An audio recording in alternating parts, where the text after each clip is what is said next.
அந்த அழகான காட்டில் நிறைய விலங்குகள் சந்தோஷமாக வாழ்ந்தன. அது மிகவும் பசுமையான புல்வெளிகள் நிறைந்த காடாகும். அந்த காட்டில் சுட்டி குரங்கு ஒன்றும் இருந்து வந்தது.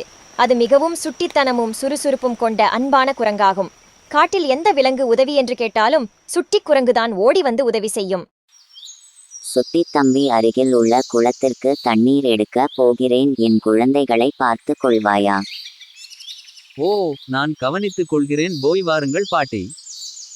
ரொம்ப நன்றி தம்பி.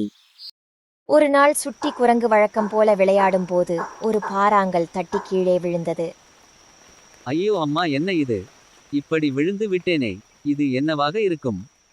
அங்கு ஒரு வயதான ஆமை இருந்தது. அதற்கு உடலில் காயம் இருந்ததால் எழுந்திருக்க முடியாமல் கஷ்டப்பட்டது. குரங்கு தம்பி, எனக்கு உதவி செய்வாயா? நான் ஆற்றின் கரை வரை செல்ல எனக்கு உன் உதவி தேவை. தாத்தா, மெதுவாக எழுந்திருங்கள், நான் உங்களுக்கு உதவுகிறேன். இவ்வாறாக ஆமை விடுதலை பெற சுட்டி குரங்கு உதவியது. சுட்டிக் குரங்கே, நீ மிகவும் நல்லவனாக இருக்கிறாய். நான் உனக்கு ஏதாவது பரிசு தர விரும்புகிறேன். சுட்டித் தம்பி, இந்த மோதிரத்திதை உன் வாலில் மாட்டிக்கொள், அது நீ கேட்பதை தரும். ஆனால் பேராசைப்பட்ட தேவைக்கு அதிகமாக கேட்டுவிடாதே, அப்புறம் துன்பம்தான் வரும் என்று கூறிய ஆமை மறைந்துவிட்டது. குரங்கும் மோதிர வாளைக் கொண்டு தன்னிடம் உதவி கேட்கும் விலங்குகளுக்கு எல்லாம் உதவி செய்து வந்தது.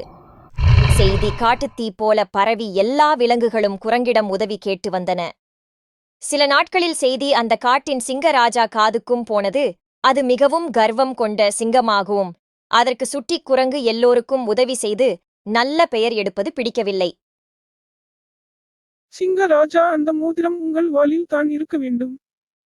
அதுதான் பொருத்தமாக இருக்கும் என்று கூறிய சிங்கராஜா குரங்கினை அடித்து அதன் வாலில் மாட்டியிருந்த மந்திர மோதிரத்தையும் அபகரித்தது.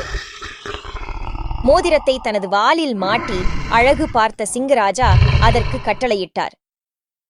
மந்திர மோதிரமே, இன்றைக்கு இந்த ராஜாவுக்கு சாப்பிட அருமையான விருந்து தயார் செய். இது இந்த ராஜாவின் கட்டளை என்று மோதிரத்திற்கு கட்டளையிட்டது சிங்கராஜா. இதை கேட்டதும் சிங்கத்தின் வால் குரங்கின் வால் போல நீளமாக மாறியது. சிங்கராஜா சொன்ன எதற்கும் மந்திர மோதிரம் செவி சாய்க்கவில்லை. இதை கேள்விப்பட்டு அனைத்து விலங்குகளும் சிங்கத்தை பார்த்து குரங்குவால் சிங்கம் என்று சிரிக்க ஆரம்பித்தன. சிங்கமோ தனது பேராசையால் இப்படி ஆகிவிட்டதே என நொந்து மற்ற விலங்குகள் முன்னால் வர இயலாமல் ஓடி ஒளிந்தது. பேராசையால் மற்றவர்கள் பொருளை அபகரிக்க நினைத்தால் நஷ்டம்தான் வரும். புரிகிறதா குழந்தைகளே?